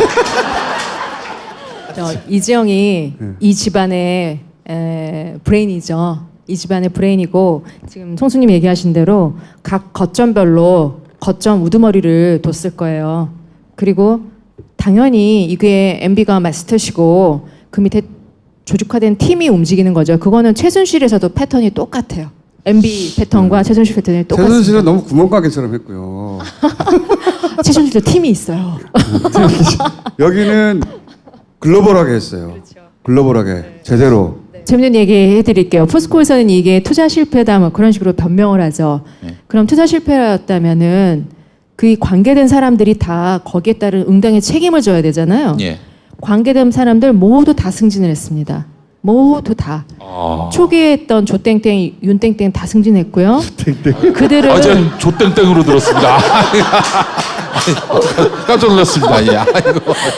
자, 조땡땡, 윤땡땡은 다음에 포스코의 부사장, 계열사 사장으로 다 승진들을 해요. 승진들을 하고 그 중에 한 명은 포스코로 복귀할 때 유독 산토스 자료만 다 챙겨서 갔다는 게 비서의 증언이에요. 그 정도로 괴로웠던 아이템이고 관리해야 되는 아이템이기도 한 거예요. 너무 티나게 해서. 너무 티나게 했기 때문에 또 이렇게 오픈이 된 거고 전체 패턴이 다 나온 거고요. 그리고 또 하나 중요한 인물이죠. 전땡땡이라고 있으세요. 전땡땡이 이분은 대우인터 인수, 성진지오텍 인수, 정준양이 했던 그 말도 안 되는, 그러니까 쉽게 얘기하면 10원짜리 기업을 1,000원에 사는 거예요. 그 인수를 다 했던 사람이거든요. 이런 사람 만약에 정상적인 기업이라면 어떻게 해야 돼요? 집에 보내야죠. 그리고 구상권도 청구해야 돼요. 그렇죠. 근데 이 사람은 어떻게 하냐면은 전땡땡은 그 2015년 검찰 수사는 뭐 이렇게 말씀드리면 뭐하는데 우병우의 대표적인 기획수사예요. 우병우 라인이. 최윤수가 우병우 라인이라는 건 다 아시잖아요. 최윤수 국정원 기조실장인가요? 네, 국정원 2차장 했죠. 2차장, 네. 그 전에 중앙지검 3차장을 해요. 우병우, 최윤수, 그 밑에 특수부장 조땡땡. 요 라인이 대표적으로 이거 이렇게 얘기가 너무 깊어지니까 그냥 쓱 갈게요. 그때 정준양과 함께 세트로 들어간 게 전땡땡이에요. 갔는데 전땡땡과 정준양이 수사를 그렇게 거지같이 하고 기획수사를 끝냈는데 무슨 제대로 된 결과가 나오겠어요. 그러니까 2심까지 무죄가 나왔어요. 작년에. 그랬는데 전땡땡을 바로 포스코 폭언에 자문으로 발령을 내는 거예요. 자문만 돼도 최소 2억대 이상의 연봉이 나와요. 그죠. 그런데 이 전땡땡을 최근에 권어준 현 회장이 어떤 식으로 발령을 내냐면 한국철강협회라고 있어요. 철강협회. 우리나라 철강협회 회원사들이 다 모이는, 그러니까 한국철강의 얼굴과 같은 역할을 하는 그 자리에 전무로 발령을 내요. 전땡땡을. 이런 말도 안 되는 일들이 계속 일어나고 있는 게 정준양, 권어준의 9년이에요. 그럼 이건 뭐냐면 이 사람들은 위에서 오다 내린 대로 충실하게 역할 잘한 사람들, 그에 따라서 보상받은 사람들이라고 봐야죠. 그 외에 이제 말씀하셨다시피 하나가 아니라 해외 투자를 70건 정도 했는데 절반 정도가 이런 식의 자원 관련이고 그 외에 이런 산토스들이 엄청 많다는 겁니다. 아, 엄청나게. 네. 네? 네. 그걸 통해서 비슷한 구조로 돈 다 빼먹은 거죠. 네네. 그래서 이렇게 튼튼했던 돈이 많던 포스코가 거덜이 난 거예요. 네. 돈이 없죠 요즘. 돈 없죠. 돈 없어서 그 작년에만 해도 지금 뭐 실적 좋다라고 얘기를 하는데요. 그 우량 채권들 자산들을 팔았어요. 그 KB 같은 경우 그런 주식들은 포스코 미래를 위해서 둬야 되는 거예요. 그런 거 매각하고 하면서 액수를 올려놓으면 뭐 하겠어요. 그리고 수많은 빌딩들을 팔았어요. 그 빌딩도 제값을 받고 팔면 아무 말 안 하죠. 자, 정준영 때는 10원짜리 기업을 1,000원에 산다고 말씀드렸잖아요. 권오준 시절에는 쉽게 말씀드릴게요. 1,000원짜리를 10원에 팔아요. 공정하지 않은 거래들은 다 들여다봐야 되는 거고요. 조만간 저희는 또 고발을 할 겁니다. 포스코 건설 송도 사옥 매각이에요. 송도 사옥 매각은 MB부터 시작해서 최순실 박근혜까지 이어지는 게이트예요. 나중에 다시 기회가 되면 말씀드리고요. 지금 요것만 말씀드릴게요. 해외 투자 70건이라는 건 뭐냐면요. 권오준이 회장되고 어떤 일을 하냐면 우리가 주의해야 될 해외 투자 권오준도 아이템들. 같은 라인이에요. 예. 예. 70건 정도 리스트를 추려요. 이게 정말 세서는 안 될 아이템인 그 자료였는데 실수를 한 거예요. 순간 게이트가 열렸고 저는 우연하게 그걸 봤어요. 봤죠. 근데 그 중에 물론 자료도 갖고 있었어요. 제일 안타까운 게 그걸 들고 나오지 못했다는 게 지금 참 안타까워요. 제 머리에만 있죠. 그 70건 중 절반 이상이 자원 관련 투자였던 거예요. 그때는 자료를 봤을 때 아니 왜 이런 말도 안 되는 아이템들이 많지? 물론 저는 포스코 안에 있을 때 황당한 일들이 너무 많았었어요. 뭐냐면 지금은 포스코가 저를 뭐 완전 마녀, 또라이 그런 식으로 얘기를 했는데 이구태 회장 말년에 저 스스로를 이렇게 말씀드리면 참 이상하긴 한데 훌륭한 여성 인재라고 유학을 보내줬어요, 저를. 돌아와 보니까 회사가 이제 완전히 망가져 버린 거죠. 완전히 오니까 회사가 미친 것 같았어요. 정준영 2년 차인데 딱 오니까 모든 부서가 해외 이상한 회사, 이상한 나라들이랑 MOU를 하고 1,000억대 투자는 돈도 아닌 거예요. 누구랑 1,000억에 투자하겠다. 뭐 그런 투자가 매일매일 뉴스가 터져 나오고 그런 시절이었어요. 그런 아이템들 중에 실제로 실행된 것들을 모으니까 그렇게 됐던 거예요. 그러니까 뭐냐면 산토스는 정말 빙산의 일각이고 그 이루어진 패턴이 전부 다 나온 것이고 아까 말씀드린 대로 너무 허술하죠. 회계 숫자 해놓은 거나 원래 팔았던 애한테 다시 사게 하고 하는 이 허술함이 뭐냐면 그런 일들이 너무 많으니까 하나하나 디테일하게 신경 쓰기도 힘들었던 거예요. 그리고 또 하나 해외에서 이루어지니까 니네들이 알겠어? 하는 그런 방심도 있죠. 그래서 그 중에 제일 큰 덩치가 데우윈터를 3조 4천억에 인수하는 거예요. 캠코한테서. 메릴 린치는 어떤 관계입니까? 메릴 린치가 이지영하고 뭐 이제 김백준 아들하고 연관돼 있잖아요. 김영찬이 메릴 린치에서 이걸 담당했고요. 김영찬도 꼭 봐야 할 중요한 인물이죠. 그렇죠. 김영찬이 메릴 린치 팀에서 데우윈터뿐만 아니라 하베스트 날도 했죠. 이 새끼들 다 해쳐먹었네, 개새끼들. 이 시부랄 놈들 아닙니까? 아니 진짜 너무한 거 아니에요? 진짜 이 정도면은.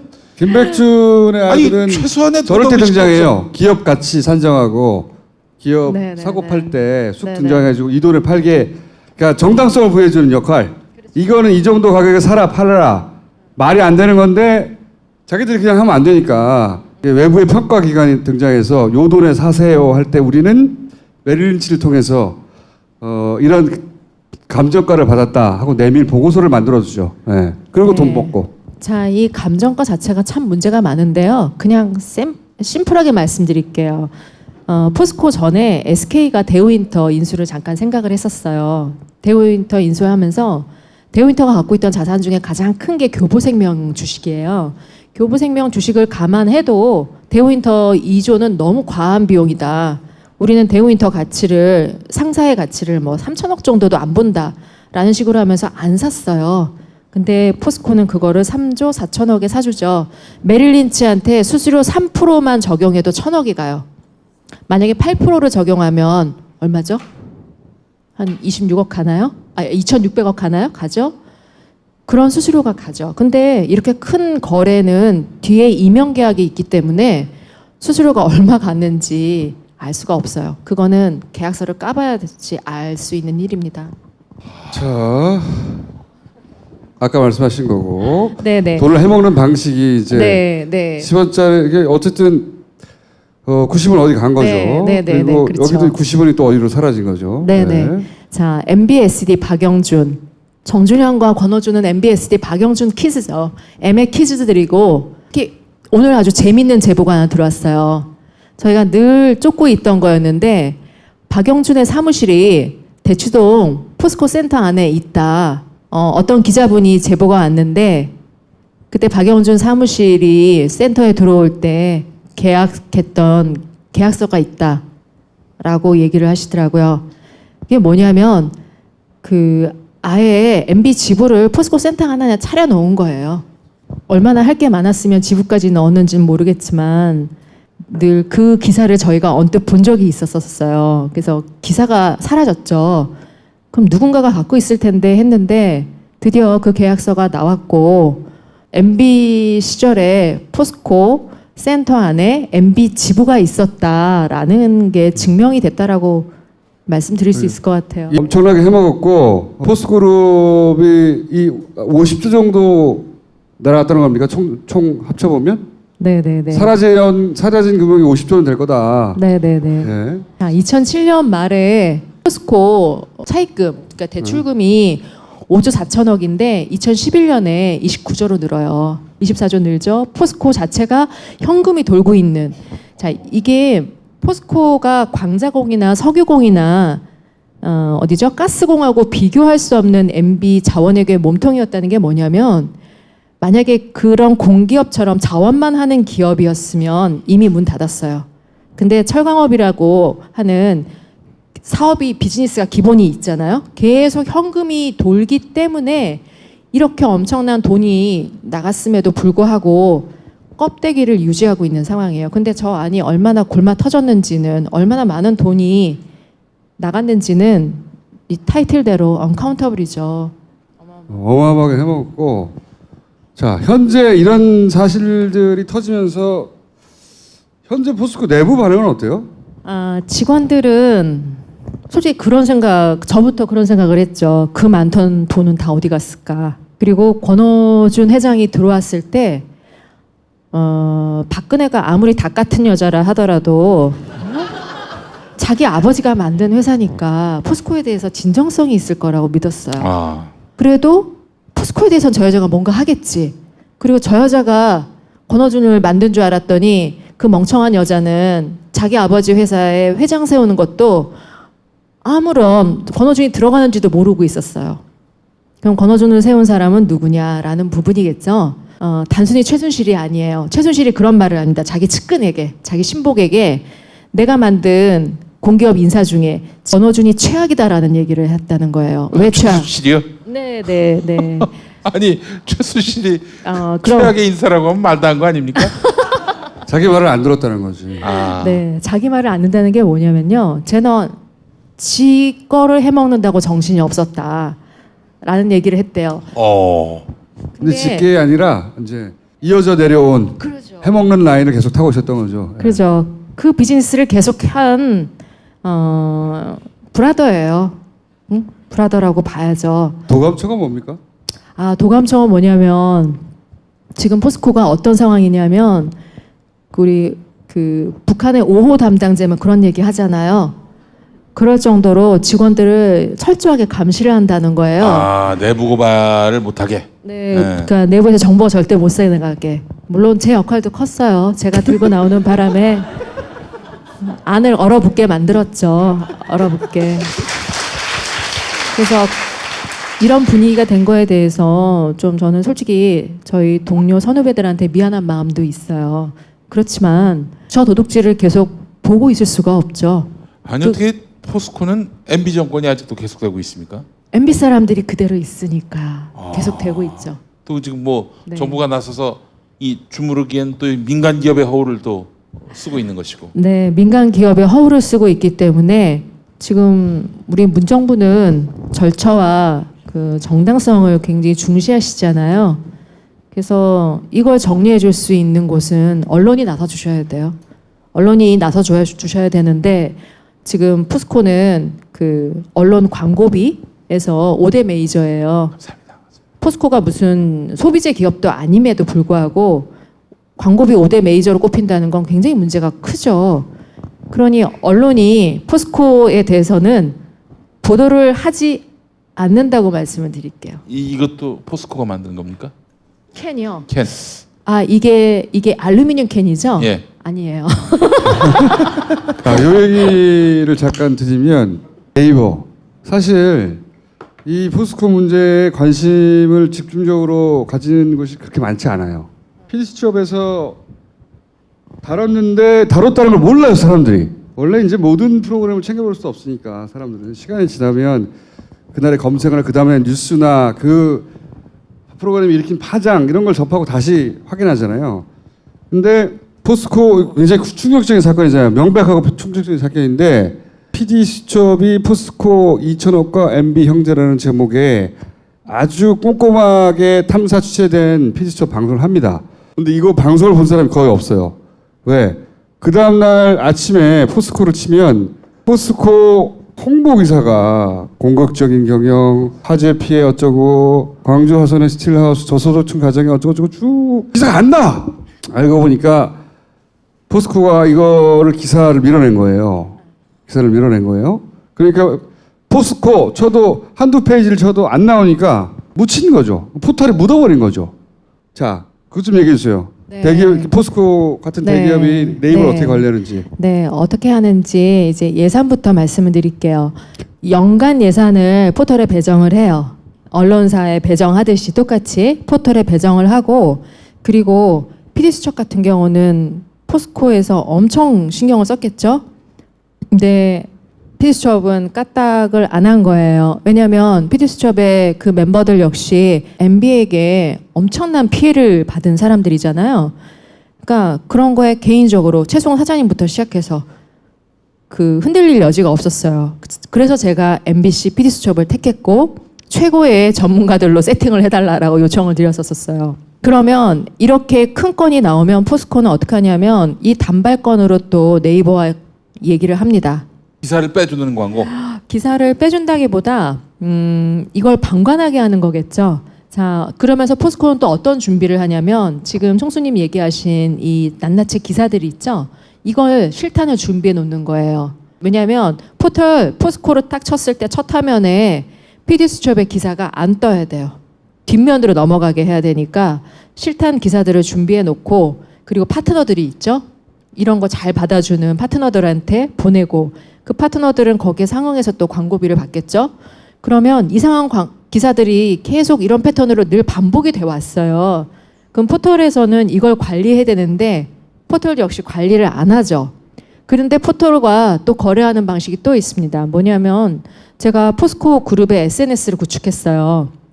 그때 저는 안에서 포스코를 또 지키는 입장에서 연관 포스코와 관련되는 검색어가 부정적인 검색어가 안 뜨게 관리를 하는 거예요. 특히 권어준 예를 들면 권어준 검색했는데 비리라는 단어가 옆에 뜨면 안 돼요. 그런 식의 관리를 저희가 포털과 직접 거래를 할 수는 없지만 그 작업을 해주는 에이전시들이 있어요. 그러면 그 에이전시들하고 거래를 하죠. 그러면 그 에이전시들이 작업을 하는 거예요. 포털이 이 모든 상황을 몰랐을까요? 당연히 알죠. 알면서도 선별해서 기사를 내리는 작업도 하고 그러잖아요. 아예 관리를 안 할 거면 구글처럼 손 놓고 있던지 그런 것도 아니면서 본인들이 취사 선택은 또 하죠. 그럼 취사 선택을 할 거면 이런 이상한 플레이를 하는 매체들 자기 포털에 등록시키면 안 되는 거예요. 뭔가 정확한 매체 관리 기준을 갖고 있다던가 그런 것도 아니면서 광고비는 광고비대로 받고 포털의 힘으로 이상한 기사들을 막 보여주고 그 중에서 또 만약에 포스코가 예를 들어서 현 정부에 타격을 주는 뉴스였다면 재빨리 골라놔서 딱 알렸을 거예요. 오페. 이게 아무리 쏟아져도. 그러니까 자기들은 알고 있거든요.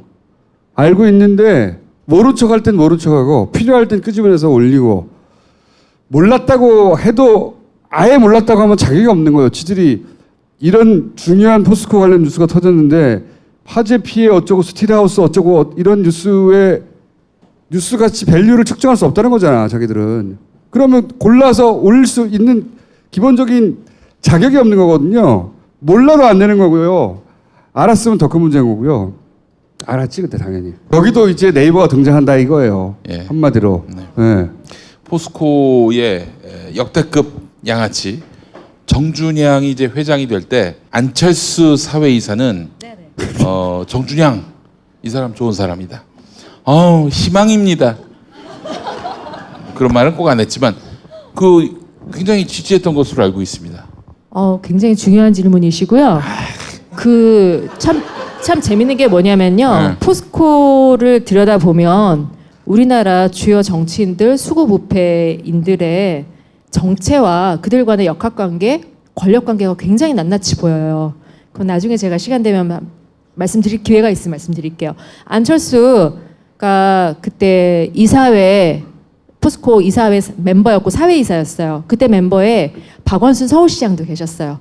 두 분의 행보가 굉장히 대비되니까 제가 말씀드릴게요. 2008년 2월이었죠. 그때 회장을 선임하는 이사회가 열려요. 후보를 확정해서 주총에 올려야 되니까 주총 안건 이사회가 열리는데 당시 회장이었던 이구택이 원래 회장은 그러면 안 되는데 자기는 정준양을 지지한다고 얘기를 한 거예요. 압박을 받아서? 그렇죠. 압박을 받았으니까 네가 확실하게 역할해라고 얘기 들었겠죠. 그러니까 이사회에서 저는 정준양을 지지한다라고 얘기를 하고 정준양과 경합을 했던 윤석만 당시 사장은 자기가 박영준한테 물러나라는 그리고 이동조라는 포스코에 도시락 납품하던 업체가 있어요. 도시락 납품하던 업체가 박영준의 오랜 스폰이에요. 그러다 보니까 이 사람이 정준양 시절에는 아주 엄청난 사람이 됩니다. 압박을 받았다는 걸 오픈을 해요. 그런 어수선한 상황에서 되니까 정준양 쪽으로 표가 안 몰리죠. 박원순 사회이사하고 허성관이라고 참여정부 때 행자부 장관. 행정자치부 장관 하셨던 분이죠. 예. 그분들은 끝까지 우리는 찬성 못하겠다고 했는데 우리의 그 안철수는 실망입니다. 그만 좀 괴롭히십시오. 네. 첫 번째, 두 번째 진행이 안 되니까 세 번째는 안철수가 오케이를 한 거예요. 그래서 정준양이 4대2로 회장 후보로 확정이 됐어요. 안철수가 그때 끝까지 버텼으면 안 됐을 거예요. 그리고 나서 그 후에 행보가 더 가관입니다. 2008년에 이제 정준양, 죄송합니다. 2009년이었어요. 2009년 2월 27일 주총에서 이제 정준양이 회장이 돼요. 그리고 나서 박원순 시장은 사회사를 사퇴해요. 사퇴하고 허성관 이분의 행적은 제가 좀 기억이 안 나네요. 안철수 사회이사는 어떻게 되냐면 그 다음에 2010년에 포스코 이사회 의장이 돼요. 의장. 네. 그런데 그럼 안철수가 포스코 이사회 의장일 때 포스코에서는 어떤 일들이 일어나냐. 아까 말씀드린 대우인터 3조 4천억 원 매입, 성진지오텍 부채 비율 1600%의 회사를 1600억에 삽니다. 그리고 계속 증자를 해서 지금까지 성진지오텍에 들어간 돈이 1조예요. 그리고 이 썩은 회사를 우량회사에 집어넣어서 거기서 직원을 1100명 이상 잘라내는 상황이 되고 상장 폐지도 됐어요. 아이고, 야, 이 양반 큰일 날 양반이네. 네, 그런 회사가 다 인수 승인을 안철수님께서 다 방망이를 두드려 주셨어요.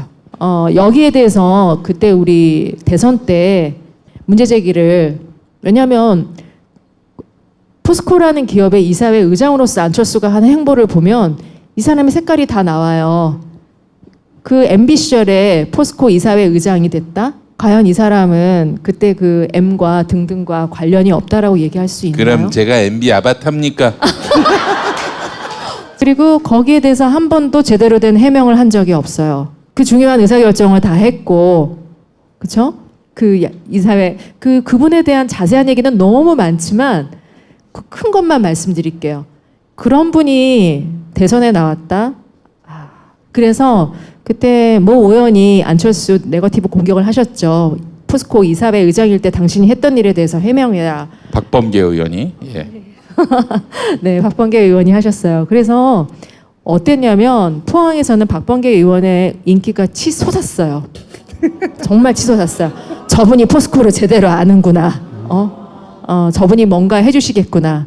근데 요즘 조용하셔가지고 굉장히 실망들이 많으세요. 솔직히 말씀드려서. 그때 그렇게 소리 지르더니 왜 지금 아무 말도 안 하고 있는 거야. 근데 안철수 그분이 포스코에서 했던 행적 그거 하나만 봐도 그분의 정체 아이덴티티가 나와요. 말씀드리기. 아유, 재밌으셨죠, 여러분? 질문 잘했죠? 네. 앞으로 각하는 이제 불려갔고 불려간 건만으로도 못 나와요. 못 나오는데 불려간 건의 액수들은 공과금 수준의 완전 진짜 공과금. 예? 공과금도 안 된다 사실은. 우리 공과금 부담스럽잖아요. 각하한테는 이거는 정말 잔돈이에요. 잔돈이고 진짜 돈은 하나도 안 나왔는데 진짜 돈의 줄기 한 줄기 큰 줄기가 포스코에 있는 겁니다. 진짜 묻어둔 돈에 대한 이야기를 앞으로 이제 계속해 나갈 텐데 오늘 굉장히 재밌었고요. 왜냐하면 그 내부에 있던 사람이 나와서 이런 얘기를 하는 것과 주진우나 뭐 저가 어떻게 모아가지고 하는 얘기와는 완전히 또 다르거든요. 우리는 모아서 껍데기를 모아서 이거 이상하지 않냐고 하는데 여기는 내부에서 나온 이야기니까 굉장히 흥미진진한 얘기가 요거 앞으로 한 2, 3회 더 하실 수 있죠 내용이? 이거는 끝도 없이 스토리가 있어요. 왜냐하면 저희 모 사장께서 그 얘기를 하셨어요. 그들은 무한 식탐을 가지고 있다. 무한 식탐. 식탐이라고 얘기를 하셨는데 네. 그게 솔직히 저는 이해가 안 됐고 제가 이 얘기를 해드리면 또 이해가 잘 되실 것 같아요. 국정원 얘기를 해드릴게요. 네. 국정원의 아주 에이스인 분이세요. 이분이 MB 초창기 때 청와대 들어간 거예요. 청와대 멤버들은 이제 국정원에서 오고 다 오잖아요. 이분은 굉장히 그러니까 스탠다드한 공무원이었던 거예요. 근데 자기 상사들이라고 있는 사람들, 비서관이니 이런 사람들이 하는 짓이 도저히 참을 수가 없었던 거예요. 참을 수가 없어서 다시 국정원으로 돌아가겠다고 신청을 해요. 공무원들이 그러는 법이 없어요. 청와대 가는 건 그 사람들한테 굉장한 영전이에요. 돌아 나오면 다시 승진이 보장되는 거거든요. 그러면서 이 사람이 저한테 얘기해 준 겁니다. 정준양 당시 포스코 회장을 불러서 만나자고 해서 얘기를 하는데 자기가 그런 얘기를 해줬대요. 청와대 이러이러한 놈들이 계속 당신한테 뭐를 요구하고 지시를 할 거다. 따르지 말아라 라고 얘기했대요. 이 공무원 입장에서 보니 얘네들은 나란 일을 하러 들어온 게 아니라 돈을 털러 들어온 애들이었다는 거죠. 근데 이분이 간과한 게 있어요. 정준양은 걔네들의 똘마니예요. 똘마니를 데려놓은 애인데 그걸 모르셨던 거죠. 모르고 너무 안타까운 마음에 정준양이 그 얘기를 하신 거예요. 저는 속으로 멍하고 그런 사례가 있었어요. 그거는 청와대 안에서 MB 정부 초창기 때 일을 했던 국정원 멤버의 얘기예요. 그리고 이 자원외교를 왜 MB가 내세웠는지. 자원은 사기치기 최고의 아이템이에요. 특히 해외 자원. 그 차원에서 많이 관심 가져주셨으면 좋겠습니다. 자, 오늘 이렇게 길게 여러 방송 여러 군데 안 되지만 짧게 출연하셨지만 얘기를 쭉 들어보니까 앞으로 이분이 자주 나올 것 같죠? 네. 자주 모실 겁니다. 오늘 첫 맛배기였고요. 박수 부탁드립니다.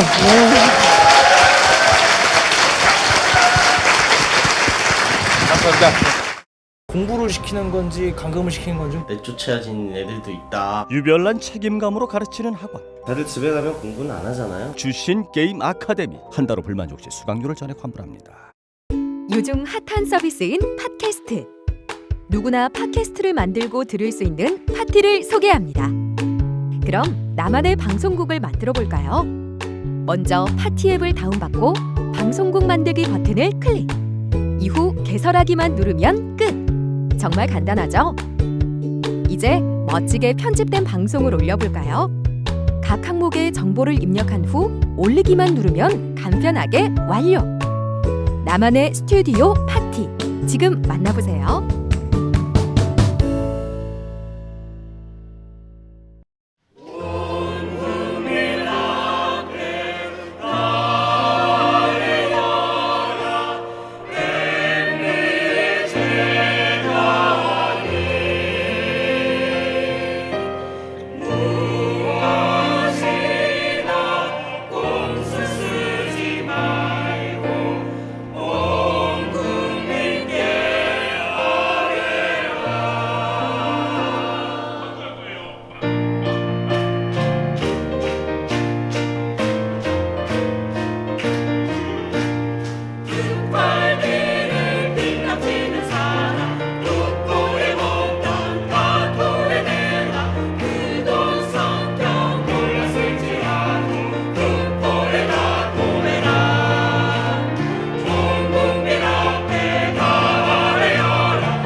이전 대통령은 경호 조사를 필요 없구만 하겠다는 뭐 아무도 안 입장입니다만 덤비는데. 이전 대통령이 쓰지 휴식을 말라는 요청하게 사람도 되면 없고. 수사팀이 짜놓은 버스 조사 타도 시간표가 버스 좀 타도 되겠네. 어긋나더라도 중간중간 쉴 수 있도록 배려할 예정이라고 경찰들이 축소를 그래. 네. 조사를 조사 진행할 녹화 계획이다 이걸 이렇게 밝혔습니다. 이 투명한 혀를 조사를 몇번 위해서는 내밀어. 반드시 이 영상 녹화가 필요하다고 수사팀이 판단을 했고요. 거짓말할 때만 혀를 다만 내밀어. 피의자의 동의가 있어야 가능. 하고 싶은 말 일단 거짓말. 마지막이었으면 좋겠다. 여러분 이거 다 거짓말인 걸 아시죠? 검찰 새빨간 거짓말입니다. 자, 일만 이제 하시겠지. 이명박 전 대통령은 형님이라는 호칭을 사용할 것으로 보입니다. 예, 실제 박 전 대통령 머리 당시에도 심은 게 그렇게 많이 호칭을 맞았네. 했었습니다. 이 부분은 전직 대통령이기 때문에 특별히 직함으로 호칭을 해주는 게 일반적이라고 합니다. 네, 그렇죠. 야 나는 씨발 그때 총순이 망그러더라 씨발 검찰에서. 김우준 씨라고 하더만 씨발. 이 아까 말씀드린 조사를 참여대호 아니야? 지금 자리를 총수라고 불러줘야지 그러면. 안보 환경이 매우 엄중할 때 국민이 야 잘 풀리고 있어 억지하지 마. 심려를 끼쳐드려서 대단히 죄송합니다. 머리 많이 빠졌네. 아니 나는 이제 포토라이 아니라 이제 영장 심사받으러 갈 때 복장이 바뀌잖아. 그날이 기일이라고 봐. 지금 가볍게 인사한 거잖아. 그만해 이제 가자.